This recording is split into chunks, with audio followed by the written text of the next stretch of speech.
유엔 한국협회 회장으로 취임한 이중근 부영그룹 회장이 유엔데이 공휴일 재지정을 다시 한번 제안해 눈길을 끌고 있습니다. 이외에도 저출생, 고령화 등 다양한 사회 문제 해결에 대한 해법도 제시했는데요. 오늘 이 시간 이중근 회장 스튜디오에 모시고 직접 얘기 나눠보겠습니다. 회장님 어서 오세요. 예, 안녕하십니까. 네, 먼저 제13대 유엔 한국협회 회장 취임 축하드립니다. 예, 고맙습니다. 네, 유엔 한국협회 회장이 되셨는데 협회를 운영하는 데 있어서 가장 중점을 두고 계신 부분 어떤 부분인가요? 유엔에 관계된 국가가 우리가 인연이 많습니다. 첫째, 한국 임시위원단 47년에 관계했던 나라가 8개국, 그리고 6.25에 관계된 나라가 60개국에서 68개국의 국가와 대외 관계가 유지되길 바라는 입장에서도 유엔 협회에서 열심히 노력해야 할 것으로 생각하고 있습니다. 예, 그래서 회장님께서 유엔데이를 다시 공휴일로 지정하자라고 제안하셨잖아요. 유엔데이가 국가 기념일로 필요한 이유는 뭔가요? 예, 1950년 6.25 때 우리나라를 도와준 나라들을 기념하기 위해서 50년부터 75년까지 유엔데이를 기념일로 했습니다. 예.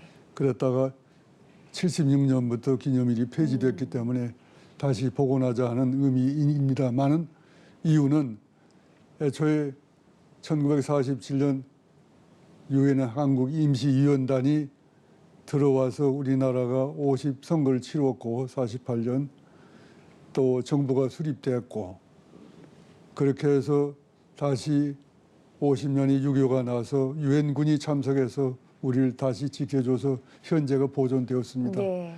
그러므로 우리는 그 기념일을 다시 복원해서 우리가 세계에 대해서 예의를 갖추는 나라로 표현되고 싶어서 다시 휴일로 재지정합시다 하는 의견을 말씀드립니다. 예, 그러니까 우리가 유엔을 인정하고 존중하고 감사해야 한다는 의미인데 우리나라랑 유엔 특별한 인연이 있죠. 이 부분 직접 한번 설명 부탁드립니다.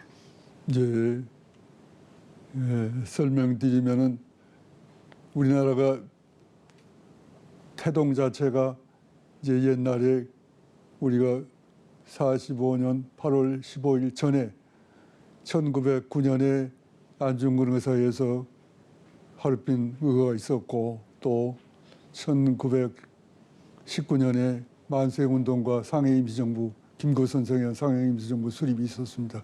그 뒤에 임시정부에 의해서 32년에 윤봉길 의사 상해 의거가 있었고 그런 과정을 거쳐서 세계가 우리나라의 특수한 국가하고 인물들이 있다.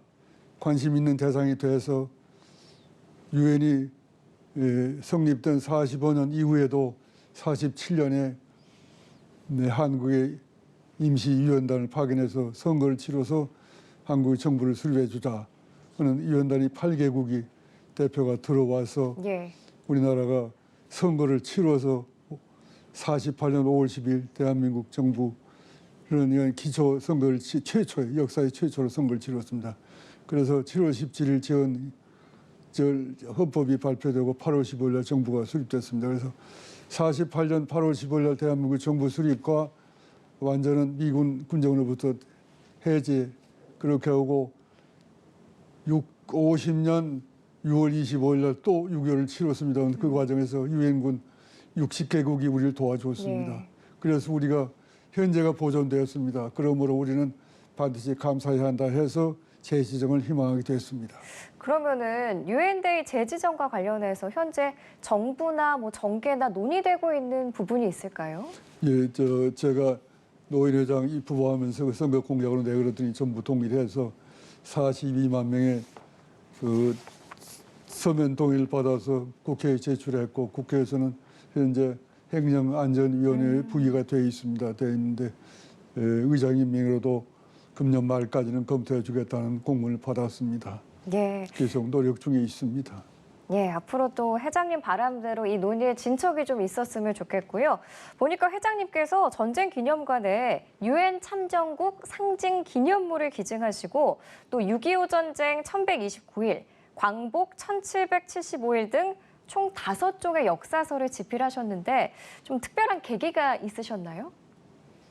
예, 처음에는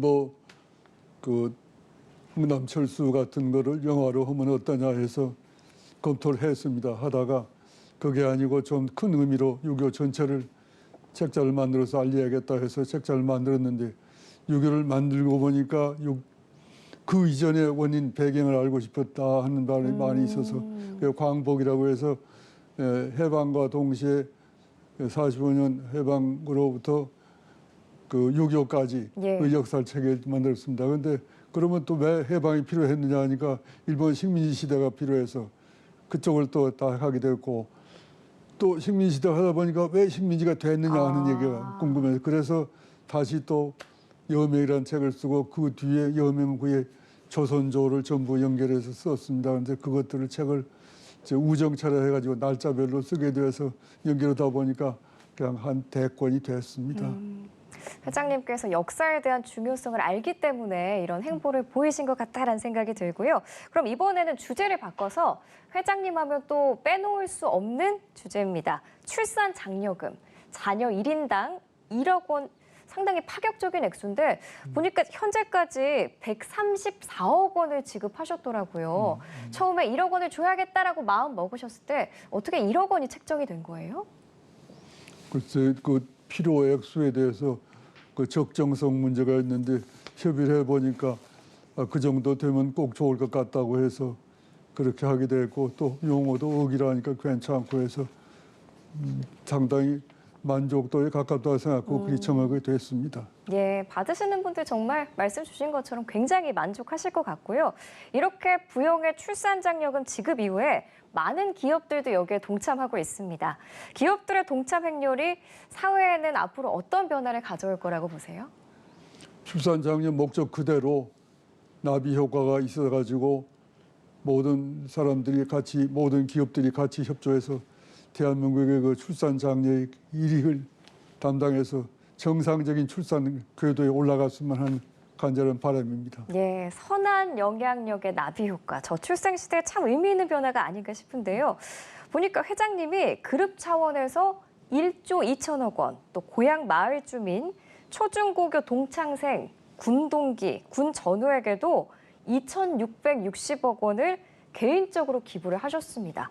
이쯤 되니까 회장님의 돈에 대한 철학은 뭘까 궁금해지는데요.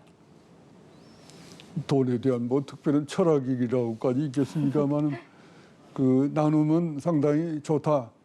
그리고 주는 사람이 힘들어도 받는 사람의 입장을 생각하면은 예, 주는 사람이 자영 수입이 가장 효과적인 방법은 그저 기부하는 것이 좋겠다 해서 하게 됐습니다. 뭐 출발이야 전에 임대주택 하면서 과정에서 저 주택 임대주택은 원래 그 도시 변두리에 있습니다. 예. 변두리에 있는데 변두리에 있는 제일 중요한 게 초등학교가 없거든요.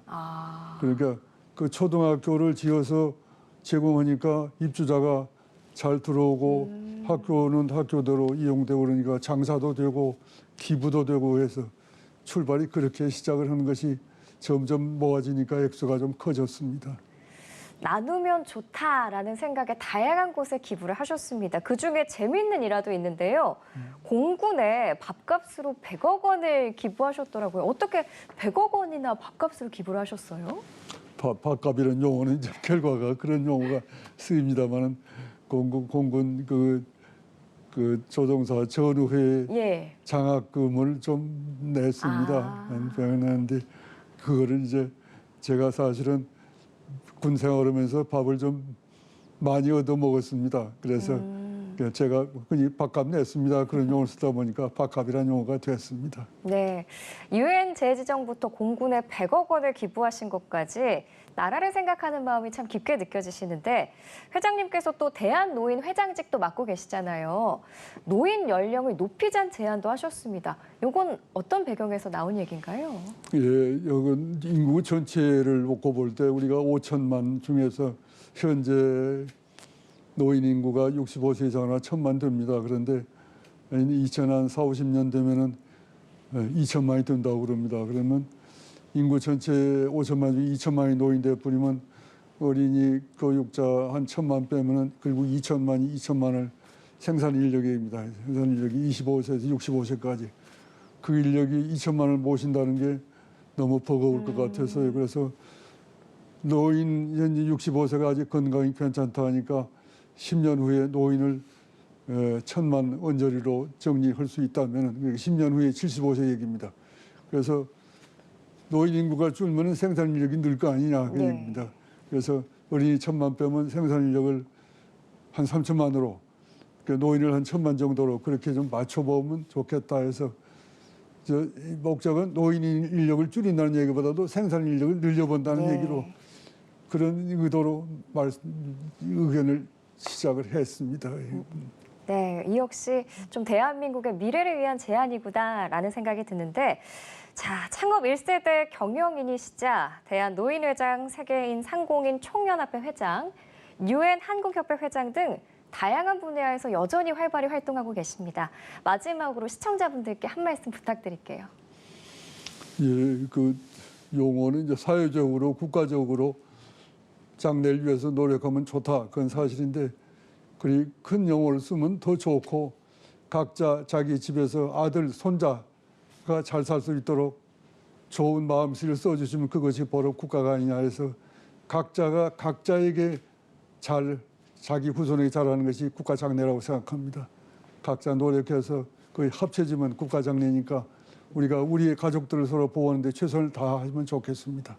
네, 알겠습니다. 오늘 말씀 여기까지 듣겠습니다. 지금까지 부영그룹 회장이자 UN 한국협회 회장 이중근 회장과 함께했습니다. 고맙습니다. 예, 감사합니다. 예.